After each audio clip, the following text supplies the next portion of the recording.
안녕하세요. 제이릭입니다. 7월 28일 금요일 밤 10시 30분 비트코인 한번 살펴보겠습니다. 이 채널은 엘리엇 파동을 중심으로 캔들의 패턴과 모양을 살펴서 차트를 분석하고 공부하는 채널입니다. 먼저 비트코인은 여전히 지금 이제 딱 보시면 이제는 조금 감이 오시는 분들은 이제 대충 지금 요 패턴의 모양만 봐도 이제 조금 뭐 이렇게 좀 뭔가 좀 예측이 되지 않나요? 이렇게 지금 보면 여기 최고 꼭지를 한번 찍고 꼭지는 못 탔어. 근데 자 이렇게 한 묶음 내려오고 이렇게 두 묶음 내려왔어요. 그리고 한 묶음 더 내려올 수도 있는 상황이죠. 이렇게 될지 아니면 이런 식으로 ABC로 내려오고 조정받고 이렇게 갈지 딱 이제 요런 느낌이 좀 오셔야 돼요. 이렇게 패턴을 보면 얘가 지금 그래서 지금 내가 만약에 이거를 매수를 하게 된다 라고 할 경우에 어차피 내가 여기 물려 있어요. 그럼 매도는 못해. 이미 늦었어. 그죠? 적어도 매도하려고 했다면 여기 5선 깨질 때 나왔어야 되는데 이미 그러기는 못하잖아. 이게 인간적으로 내가 이쯤 어디에 물려 있는데 이렇게 떨어지는데 버티다가 여기 5선 깨지는데 여기서 나온다? 아니, 쉽지 않아요. 이게 말처럼. 그죠? 계속 들고 있거나 이렇게 되겠죠. 그렇다고 해서 뭐 할 것도 없어요. 원칙대로 한 거니까. 근데 괜찮다고. 버티세요. 그러니까 물려 있어도. 근데 이제 이렇게 내려왔어. 그러면 매수를 내가 해보려고 한다면 일단 여기를 넘는지를 확인해야겠죠. 지금은 이제 여기를 넘어야 돼.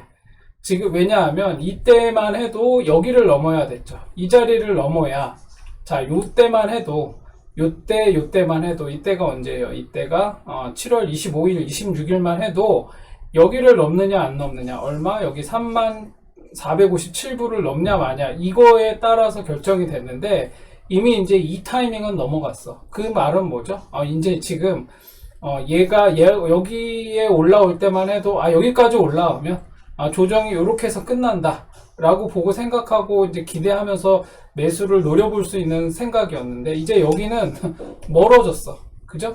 여기 새롭게 이제 다시 만들어진 고점이 만들어졌기 때문에 이제 여기는 이제 쳐다보면 안 돼. 이제 여기는 나중 얘기야. 일단 여기 넘고 지금 단기적으로 여기도 지금 넘을까 말까 하는 상황이기 때문에 일단 얼마예요? 그럼 29,690불. 그죠?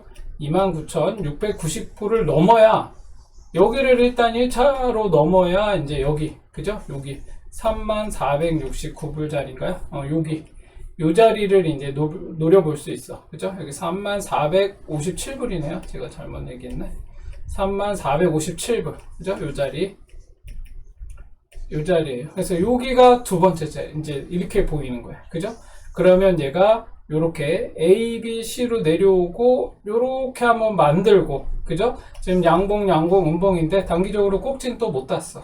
그런 상황인데 여기는 꼭지가 아니에요. 꼭지를 단기적으로 따는 모양이냐 아니냐 이제 이런 거지. 꼭지는 여기가 아니야. 지금 단기 꼭지는 여기야. 여기를 따고 내려와야 이제 얘가 꼭지 따고 내려왔다. 큰일 났다. 이제 이렇게 생각할 수 있는데 지금은 이제 버텨볼 수 있는 상황인 거지. 그죠? 근데 일단 5선 위로 올라가야겠지. 이제 이런 상황이라는 거를 맥락적으로 알고 지금 상황을 보셔야 돼요. 그래서 지금 이렇게 잡아봤고, 그 다음에 여전히 구름대 이 상단에서 이렇게 지금 버티고 있는 거죠. 지난번에도 얘기했지만 얘가 이 밑으로 내려오느냐. 그죠? 지금 일단 기준선은 여기서 이렇게 내려왔어. 한 단계. 이렇게 내려오면 하락 추세를 그리는 거죠. 이렇게 되면 이제 하향 추세로 또 접어드는 거야. 얘는 이렇게 이때만 해도 이렇게 올라가고 있었는데 이렇게 올라왔는데 다시 여기까지 올라갔다가 다시 또 내려오는 하향 추세를 그릴 수도 있다.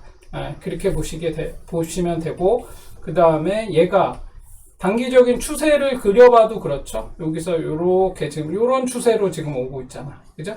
이런 추세로 오고 있어. 그러니까 이제 여기를 넘어야 된다는 얘기였어요, 제가.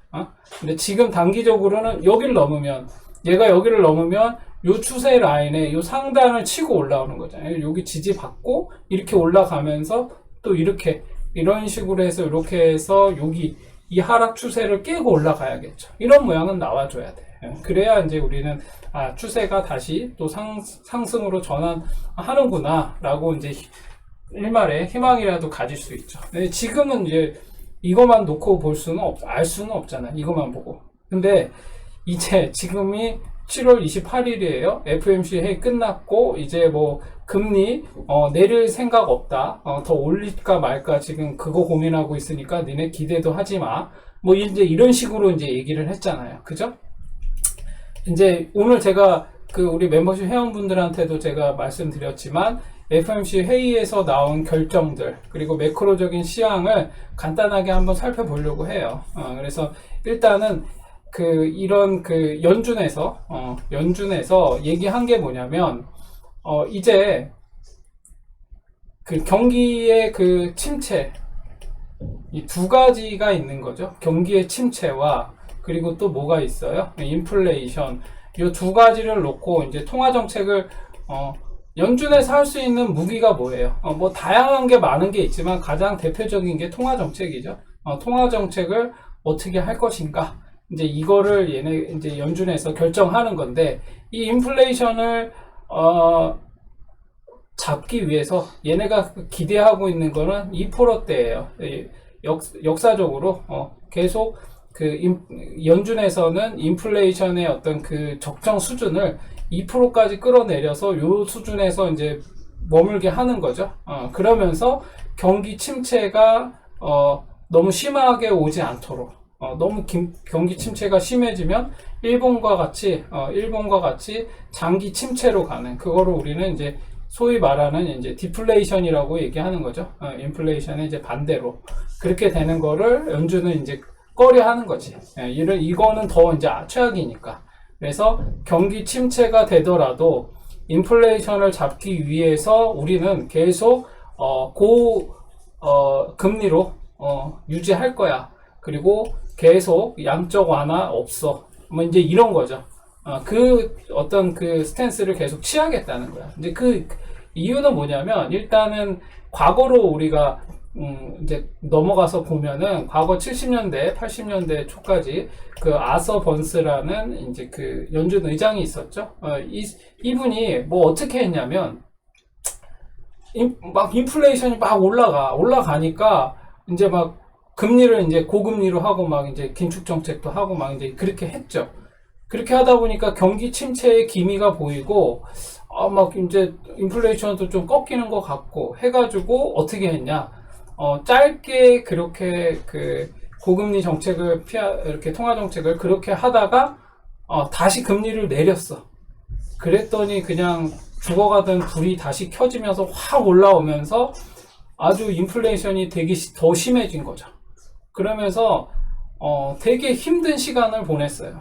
그래서 이제 이 아서번서 이후에 이제 나왔던 역대급의 연준 의장이 누구냐면 이제 폴 볼커라는 사람이 있었죠. 폴 볼커라는 사람이 등장하면서 이분이 이제 온갖 이제 욕을 다 먹으면서 경기가 침체가 오고 막 기업이 도산하고 난리가 나도 폴 볼커가 아주 꿋꿋하게 했던 게 뭐죠? 인플레이션 잡겠다고 해가지고 금리를 아주 고금리로 그냥 막 7%, 8% 막 이렇게 올리면서 10몇 %까지 막 이렇게 하면서 인플레이션을 잡겠다고 거의 뭐 10여 년을 싸웠어요. 그래서 결국에 어떻게 됐죠? 그래서 인플레이션을 잡았어. 이제 3% 이하로 꺾고 이제 2%대에 이제 안착시키는 그런 이제 일을 했어요. 그러면서 엄청나게 이제 욕을 먹었죠. 그래서 미국 대통령 중에 역대 이제 대통령 중에 재임을 못한 대통령이 몇몇 있죠. 뭐 가장 최근에는 이제 트럼프 같은 사람이 있었지만, 그렇게 뭐죠? 인기 없었던 대통령 중에 하나가 이제 지미 카터죠. 지미 카터가 이 사람을 고용했어. 그래서 이 사람이 재임을 못했어요. 경기가 너무 안 좋았거든요. 근데 끝까지 이제 힘을 실어줬죠. 그래서 폴 볼커는 끝까지 그렇게 해서 연준의 위상을 다시 살렸어. 그래서 이제 연준이 이제 자신감을 갖고 이제 금리 정책도 펼치고 통화 정책도 하고 하면서 이제 세계의 경제를 이제 연준이 어떻게 또 얘기하느냐에 따라서 막 결정되는 아주 키맨이 됐죠. 이제 그래서 이제 이 폴 볼커의 후예들, 소위 말하는 이 사람 하고 이제 이 사람 밑에서 배우고 했던 이런 사람들이 이제 연준에서 주요 인사들이 이제 많이 배출이 됐죠. 그래서 지금도 이제 이런 사람들이 이제 포진되고 있죠. 폴 볼커와 어떤 맥을 같이 하는 사람, 뭐 그런 사람들이 있고, 뭐 가장 최근에 이제 뭐 그 책을 낸 그 뭐 벤 버냉키도 있죠. 이 사람도 대단한 사람인데 아무튼 그런 지금 그런 기조다. 그러니까 여러분들이 이제 그렇게 알고 계셔야 돼요. 연준의 이제 목표는 뭐냐면 가장 연준의 예전에도 한번 얘기했지만 연준이 이제 요하는 건 뭐냐, 가장 중요하게 생각하는 거는 뭐냐면 이 인플레이션, 이제 물가 안정이죠. 이거를 한마디로 얘기하면 물가 안정, 그죠? 그 다음에 완전 고용, 뭐 요게 이제 연준이 추구하는 가장 핵심적인 거예요. 그래서 완전 고용이 된다라는 거는 경기가 나쁘지 않다라는 걸 의미하는 거겠죠. 물가 안정이라는 것도 마찬가지죠. 그래서 이것을 최대의 어떤 이 목표를 이루기 위해서 때로는 돈을 풀기도 하고, 그죠? 한없이 뭐 코로나 때 같을 때는 뭐 역대급의 뭐 골디락스 존이 나왔다라고 할 정도로 막 호황기였죠. 투자 시장에서는. 그러니까 그렇게 할 때도 있지만 또 한없이 막 쥐어짤 때도 있어요. 그러면 지금은 한없이 풀 때냐 쥐어짤 때냐라고 봤을 때 지금은 전자가 아니라 후자에 속한다라는 거죠. 그래서 투자 시장에서 이제 우리가 투자하는 사람들은 이 연준의 이런 어떤 그 기본적인 입장을 이해하고 가셔야 돼요. 그래서 지금 제가 보기에는 아직 뭐 내년까지도 내년 한 지금 중반 뭐 그 이유가 될 수도 있겠죠. 그러니까 지금 이제 조금 있다가 지표도 보겠지만 연준은 이제 계속 그런 어떤 강성의 어떤 아주 강하게 뭐 금리 더 올리겠다. 앞으로 뭐 계속 빅스텝, 자이언트 스텝 뭐 이러면서 올릴 생각은 없을지라도 적어도 내릴 생각도 없다 라는 스탠스를 계속 취할 거예요. 그러니까 뭐 예를 들어서 금리를 올리냐 아니면 뭐 그냥 유지하냐 내리냐라고 했을 때 연준의 어떤 제가 연준의 점도표를 그냥 제 개인적으로 그려보자면 한 이쯤 어디에 있지 않을까 저는 생각하고 있습니다. 그래서 이런 상황이라는 거를 여러분들이 이제 이해하고 계시면 되겠다. 그러면 이제 제가 지금 상황에서 이제 매크로적인 걸 보면 이제 뭐 오늘 아침에도 뭐 그런 뭐 기사들도 나오고 있는데 이제 일본에서 이 YCC 그러니까 이제 일본이 거의 20년 동안 장기 침체가 왔었잖아요.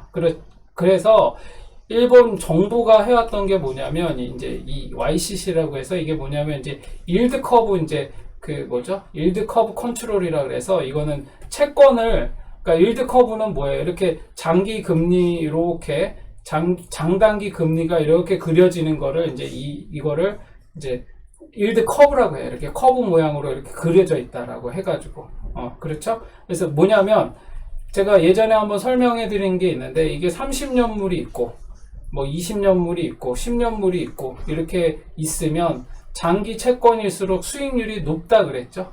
단기 채권일수록 수익률이 낮고 이제 이런 특성이 이자가 쉽게 말해서 수익률이 높다는 거 이자가 높다. 이자가 낮다. 이거는 제가 설명해 드렸죠.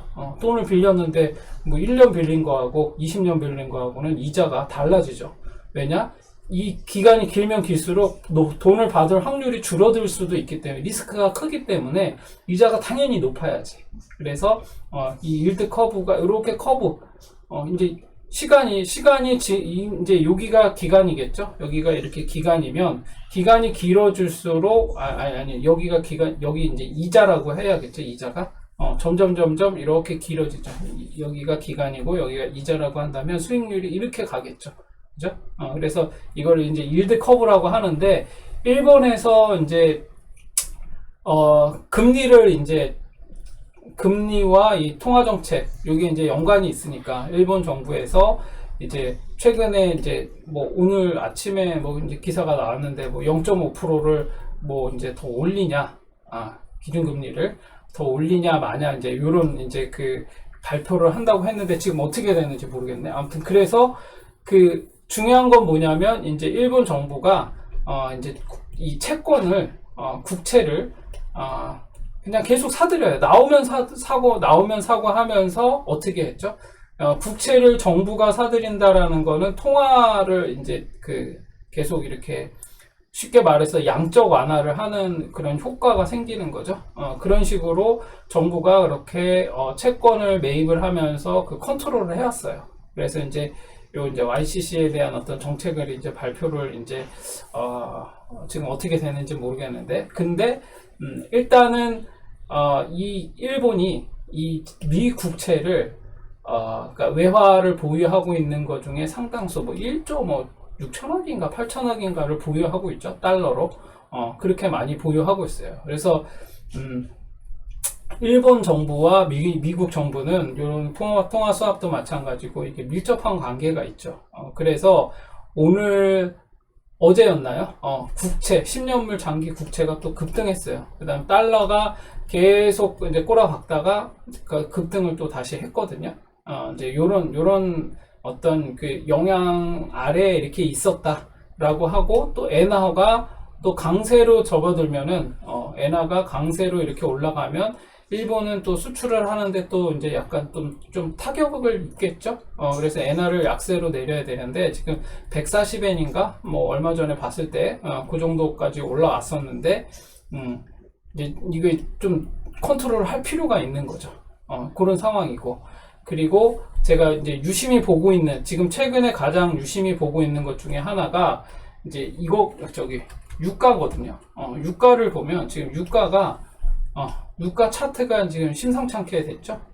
지금이 7월인데 유가가 이 241선을 양봉으로만 뚫고 올라와 버렸어. 그래서 이제 여기 241선을 지지하고 올라가면 유가가 올라가잖아. 그러니까 이제 연준도 지금 유가가 이렇게 올라오면 이게 유가하고 아주 밀접하게 연동되어 있는 게 뭐예요? 이게 인플레이션이거든요. 유가가 역대적으로 유가가 상승세를 취할 때 이 인플레이션은 항상 고점에 있었거든요. 인플레이션 같이 따라 올라가. 여기에 영향을 주는 게 유가가 차지하는 비중이 되게 컸거든요. 근데 지금 얘가 이렇게 올라왔어. 그러면 연준에서는 어떻게 하겠어요? 양적 완화하고 금리 인하고 못하겠지. 그죠? 그런 상황이에요. 그래서 얘가 유가가 이렇게 올라오면 어떻게 해야겠어요? 이거 이제 좀 이거를 잡기 위해서 또 대책이 필요한 거죠. 그래서 지금 10년물 채권 가격이 확 올라왔어. 그죠? 10년물 채권이 한번 확 올라왔거든요. 그래서 지금 이게 28일 오늘자죠. 오늘자 여기까지 얼마 종가로 3.9%까지 다시 올라왔어요. 그죠? 이런 상황이야. 근데 제가 보기에는 이제 우리는 차트를 보고 매매하니까 얘가 여기 쌍봉을 찍었잖아요. 여기 이렇게 쌍봉을 이렇게 찍고, 그죠? 쌍봉을 찍으면 어떻게 돼? 여기 이 자리를 양봉으로만 뚫어야 되잖아. 근데 못 뚫었어. 그러니까 다시 꼬라박은 거거든. 근데 얘가 지금 다시 이제 올라오고 있는데, 이게 단기적으로 이 자리가 비파가 된다면 쭉 빠지겠죠. 그죠? 이게 비파 자리라면. 그죠? 그렇게 돼서 뭐 여기까지 내려올지 여기까지 내려올지는 241선 깨고 내려올지 이건 아직 몰라. 그죠? 어찌됐거나 그러나 얘는 상승세를 타고 다시 이렇게 올라오고 수렴하는 중이다. 그래서 얘가 재차 여기를 돌파하면서 올라올 것인가 아니면 여기를 비파를 만들고 내려갈 것인가에 따라서 우리는 매크로적인 시황도 예측을 해볼 수가 있겠죠. 10년물 채권은 오르는 게 좋아요? 내리는 게 좋아요? 우리 투자하는 사람의 입장에서. 이건 당연히 수익률은 내려가는 게 좋지. 그죠? 내려가는 게 좋아요. 그래서 요게 이제 내려오기를 기다려야 돼. 근데 지금 이렇게 올라왔던 거는 유가가 같이 올라오면서 얘도 이제 같이 올라온 거거든요. 그래서 이게 뭐 때문에 올라왔다 이런 게 아니라 지금 매크로적인 어떤 상황이 그렇다는 거예요. 유가가 일단은 241선을 뚫고 올라와서 인플레이션에는 이제 지금 총신호가 아니라 적신호가 이제 켜졌다 이렇게 보셔야 되고, 그러면 이제 각국의 정부들이 어떻게 이거에 대응할 것인가도 한번 봐야겠죠. 그래서 10년물 채권이 이 정도 올라왔고, 그 다음에 2년물 채권도 한번 볼 필요가 있죠. 2년물 채권은 상대적으로 10년물에 비해서는 큰 변동은 없었어요. 왜냐하면 연준이 뭐 이게 금리를 뭐 이제 이거는 이미 다 지금 반영되면서 가고 있는 거니까 얘는 이미 지금 많이 올라왔어요. 종가가 지금 4.8%야. 최대 여기 몇 프로까지 찍었어요? 여기 최대 5.1%까지 찍었었거든요. 이제 4.8%니까 2년물 채권이 낮은 건 아닌 거죠. 지금 높은 상황에 있어요. 그래서 여전히 장단기 금리 차는 역전이 된 상태고, 또 한 가지는 달러가 다시 이제 바닥을 찍고 올라왔어. 근데 얘가 이렇게 덧지 형태를 만들었거든요. 그래서 만약에 종가로 이렇게 만들어 놓고, 그죠? 이렇게 덧지 만들고 다음 주에 이제 어떻게 나오냐에 따라서 달라지겠죠. 그래서 달러는 지금 상황에서 놓고 보면 240에서 아래에 있어. 그죠? 그래서 얘가 이제 이 위로 올라오기 전까지는 장담할 수 없는 거죠. 그래서 지금 단기적으로는 급등했어. 왜냐하면 유가도 올라왔고 10년물 채권도 올라왔고 달러도 강세로 올라왔고 지금 이제 요런 맥락이야. 그리고 FOMC 회의에서는 연준이 0.25bp, 그러니까 25bp니까 0.25%죠. 올렸어. 요런 상황이에요. 그래서 요런 것들이 전반적으로 반영되면서 움직이고 있는 상황이에요. 그래서 여전히 연준은 금리를 결론적으로 내릴 생각은 없다.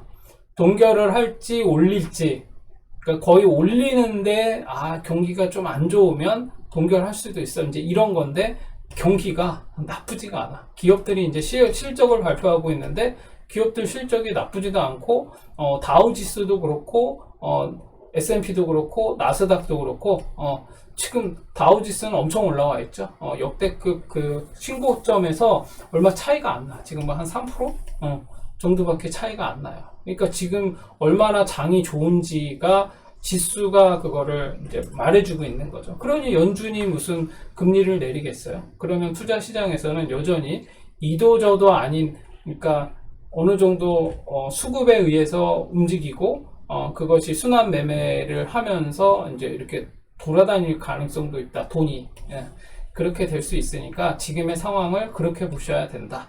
그러면 우리는 어떻게 해야 되지? 물린 분들은 그냥 잘 버티시면 되고, 매수를 노리시는 분들은 차트를 보면서 타점이 오면 장기적인 관점으로 보기보다는 단기적인 관점에서 차익 실현을 하고 하는 어떤 그런 트레이딩 하는 매매를 하는 게 지금은 되게 현명한 방법이다. 왜냐하면 시장이 막연하게 우상향에서 이제는 바닥 찍었으니까 간다라고 판단하기도 어렵고, 야 이제 끝났어, 더 내려갈 일만 남았어 라고 그렇게 하기에도 상황이 그렇지 않다라는 거예요. 그러니까 지금 대개 투자 시장에서 우리 투자자들이 지금의 매크로적인 시황을 보면 투자하기가 좀 애매한 환경에 지금 있다. 요런 정도로 여러분들이 이해하고 계시면 되겠습니다. 그래서 지금 뭐 나스닥 같은 경우도 언제부턴가 이게 이렇게 됐죠. 나스닥 같은 경우도 지금 어때요? 지금 이게 비파일 수도 있잖아. 그죠? 비파일 수도 있어, 이게. 지금 올라오는 요 자리가 비파일 수도 있죠, 이렇게. A, B, C, 이렇게 내려올 수도 있잖아. 그죠? 그래서 지금 상황은 일단 어느 정도 좀 조정의 국면에 접어들 수도 있다. 단기적인 조정.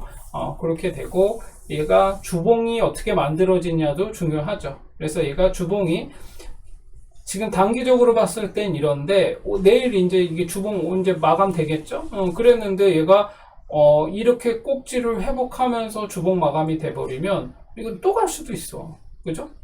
또 갈 수도 있는 상황이 벌어져요. 그럼 이제 정고점에 향해서 가겠죠. 좀 그런 상황이에요. 그래서 지금은 이도저도 아니지만 지금 상황은 이 어떤 그 차트로만 보자면 나쁜 상황은 아니다. 이렇게 보시면 되겠습니다. 그래서 매크로적인 거를 가지고 여러분들이 매매를 하는 거는 좀 지금은 좀 적절치 않다. 저는 그렇게 보여요. 변동성이 있을 수 있고 하니까 그때그때 상황에 맞게 차트를 보면서 여러분들이 매매하시는 거를 저는 추천을 드립니다. 그러니까 이 말 저 말 듣고 막연하게 우리가 무슨 예언가도 아니고 미래를 어떻게 우리가 다 예측을 해요. 그러니까 그때 우리가 그럴 수도 있죠. 이제 야 진짜 지금 보니까 야 10년 동안 꼬라박았는데 앞으로 10년 동안 더 꼬라박겠냐? 이제는 바닥이고 차트를 봐도 모든 지표가 다 보니까 이제는 조금 희망 회로를 돌릴 수도 있을 것 같아. 그러니 네가 괜찮겠다고 생각하는 게 있으면 뭐 적자 회사도 아니고 미래도 아주 전망이 밝고 하는 것들은 조금씩 한번 사는 것도 괜찮지 않을까? 다만 앞으로 향후 10년 후 얘가 어느 정도까지 목표가 될 거다라고 생각해 라고 하는 거를 뭐 할 수는 있겠죠. 근데 지금은 그런 식의 어떤 그 매크로적인 장기적인 관점에서 보고 이걸 매수하냐 마냐를 결정할 판단을 해야 될 때는 아니다라는 거죠. 그리고 특히나 우리는 이제 코인을 지금 하고 있는 건데, 이 코인은 더 변동성이 심하고 정말로 이게 정말 실질적인 가치가 있냐 없냐라는 것은 약간 정말 상상력이 좀 필요한 상황이잖아요. 그죠?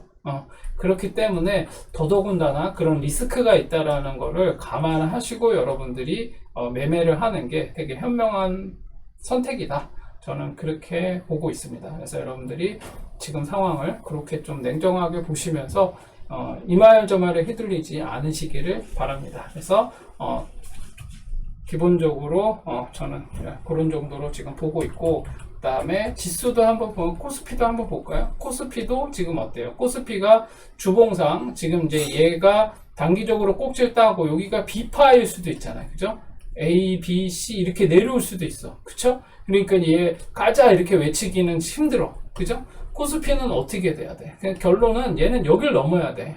그죠? 2650포인트를 넘어야 코스피는 또 갈 수 있어. 근데 지금 상황은 이 자리가 B파일 가능성이 더 높거든요. 그러니까 이건 다음 주 지나봐야 돼. 주봉이 바뀌고 나서 일봉으로 보면 어때요? 일봉도 마찬가지죠. 일봉도 딱 여기 쌍봉 자리 이렇게 만들어 놨어. 내려오는 각도에 비해서 올라가는 각도가 가파르지 않잖아. 그러니까 비슷한 각도야. 그러니까 한 번 더 A, B, C 이렇게 내려온 건지, 그쵸? 여기서 이렇게 올라갔다가 A, B, C 이렇게 내려올지 이거는 모르는 거야. 그죠? 그래서 우리는 어떻게 봐야 되죠? 여기 2650포인트는 2650포인트를 넘을 때가 코스피가 다시 상승할 여력이 있다. 이렇게 볼 수 있다라는 거죠. 그리고 말도 많았던 코스닥도 마찬가지죠.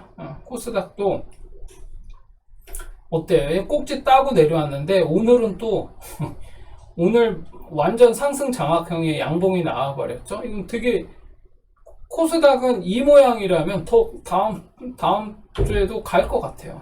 그쵸? 왜? 더 낮은 자리에서 말아 올리면은 상승 장악형의 양봉이 나와버렸어. 그죠? 이렇게 되면 다음 주에도 월요일에 상승을 희망해 볼 수도 있겠죠. 네, 그러나 이거 막연한 희망으로는 금물이에요. 왜냐면 얘는 이렇게 장대 음봉으로 꼭지를 땄기 때문에 여기를 넘어야 돼. 956포인트. 956포인트를 일단 넘어야 돼. 이 자리를 넘어야 코스닥은 또, 그래서 에코프로나 뭐 이렇게 지금 왕창 물려있는 애들 있죠? 그런 애들이 과연 또 갈 것인가 라는 것은 이제 다음 주 돼봐야 한다. 이렇게 보시고, 그렇다고 지금 와서 뭐 매도를 하니 많이 이렇게 왈가왈부 할 수가 없죠? 이 모양이 나왔는데? 그래서 기다려 봐야지. 그래서 괜찮아요. 그래서 잘 기다려 보시면 되겠다. 그래서 어느 정도 수익이 나고 지금 봐서 진짜 막 더 이상 뭐 넘을 어떤 자리가 없고 막 이런데 막 여기 그냥 막 객기 부리면서 들어가시면 안 돼. 그죠?